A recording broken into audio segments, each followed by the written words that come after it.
The Shadow Throne, Chapter 24.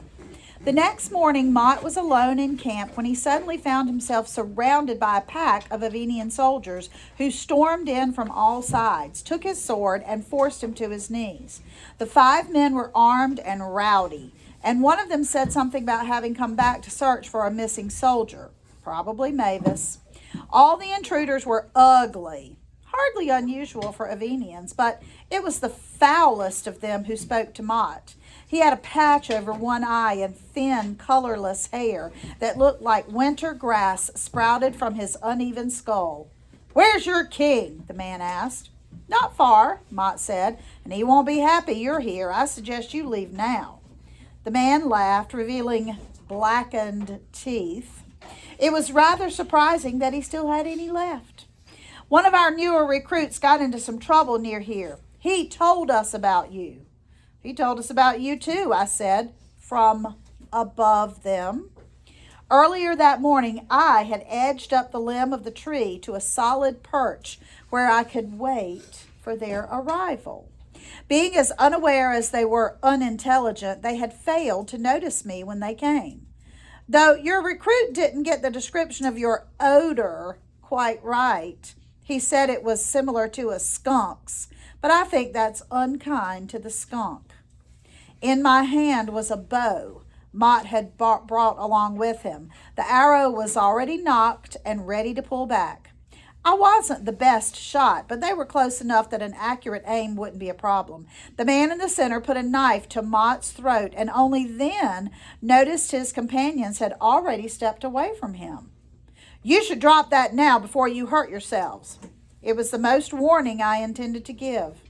One of the other men said, "Why? Even up there, we can still get you." "In theory, yes, but you won't." I tilted my head to the trees behind them. Both Tobias and Amarinda were up there.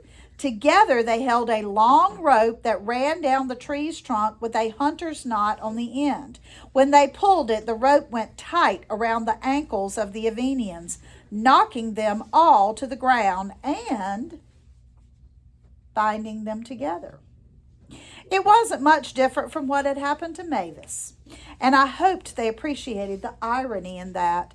When he saw that he was no support with him, the man behind Mott dropped his knife and held up his hands in surrender. Mott stood and collected their weapons while I swung down from my branch and landed on the ground in front of them. "You travel so loudly, we knew you were coming an hour ago. I was getting bored waiting for you." Then I turned to the man who had spoken. "We lured you here like fish to a baited worm. Now, did you come for me?" Fish Breath didn't seem interested in talking until Mott returned the favor and gave him a poke with his own knife. He squealed and held his arms higher. "I already told you we came for one of our own." "And where is your army headed? To Falstan Lake?" "I have nothing to say to a boy king," Fish Breath sneered. "As you wish." I nodded at Mott to drag him away, but he squirmed within Mott's grasp and shouted back, "You will not kill me." "Oh, are you sure of that? Because I was just thinking that I might." "Let me live and I will give you information." I made a show of thinking it over. "Well, if it's interesting, then I'll keep you alive. But if you waste my time or tell me any lies, then you have no promise." His eyes darted from left to right before he spoke, and when he did, it was quieter than before, possibly so that wherever he was, King Vargan wouldn't hear that he was betraying their secrets. "Vargan's heading directly for the capital. Mendenwall is already there, on orders to destroy Drilliad and everyone within its walls. The victors will join those already encamped at Falstan Lake and end the war there." Amarinda drew in a breath and reached for Tobias's hand. I looked from them over to Mott, debating whether this information was true. "Has fighting begun in Drilliad?" I asked. "If it hasn't, it will soon. I'm told the captain of your guard has formed a line near the city and reinforced it with the armies of Bymar. They won't last long, though. Once we figure out how to breach their lines, it's an easy march into Drilliad." My eyes narrowed as I studied him. "I think you're lying." "I'm not. I heard this straight from a man named Kippinger, one of Vargan's top commanders." Kippinger.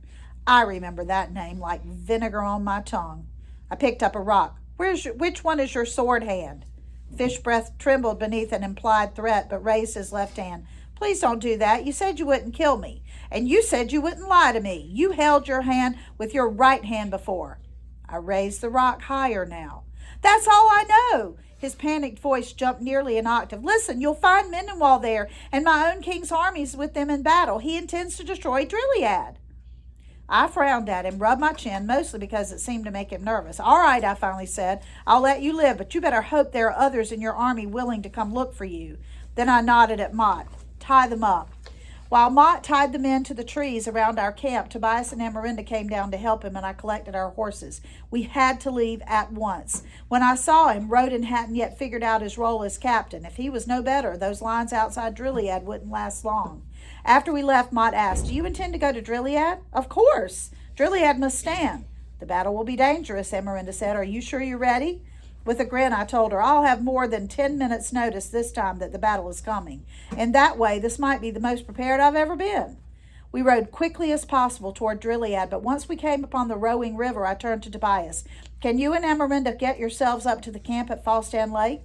Yes, but if you're headed toward Drilead, I ought to go with you. We'll have injured men there, and I can care for them. Well, what about Amarinda? I asked.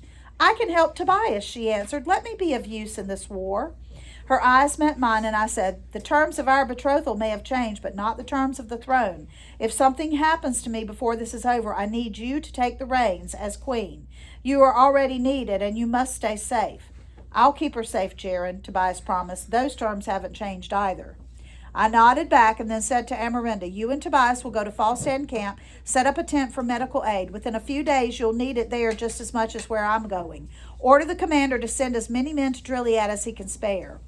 Amarinda nodded back at me, and then she and Tobias rode in one direction while Mott and I turned farther north.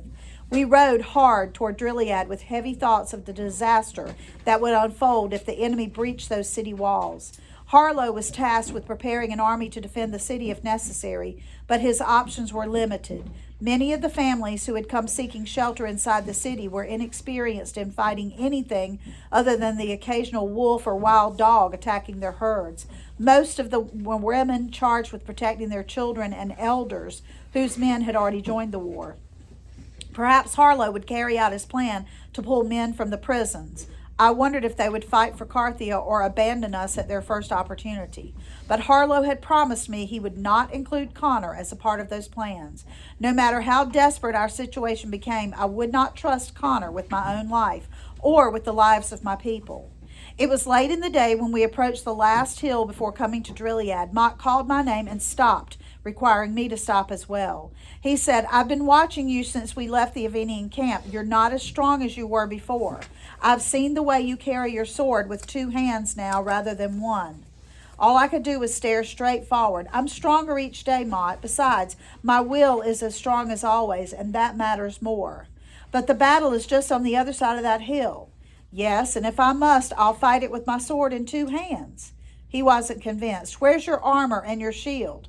Where's yours? I countered. I let go of my irritation and only sighed. No good king sends his people into battle unless he is there beside them. Well, no good servant lets him go alone, Mott said. I looked back at him, ever grateful. You're no servant, Mott, not to me or to anyone, and there is no one I would rather ride into battle with than you. Then we'll go together, Mott said. On to victory, my king. To victory.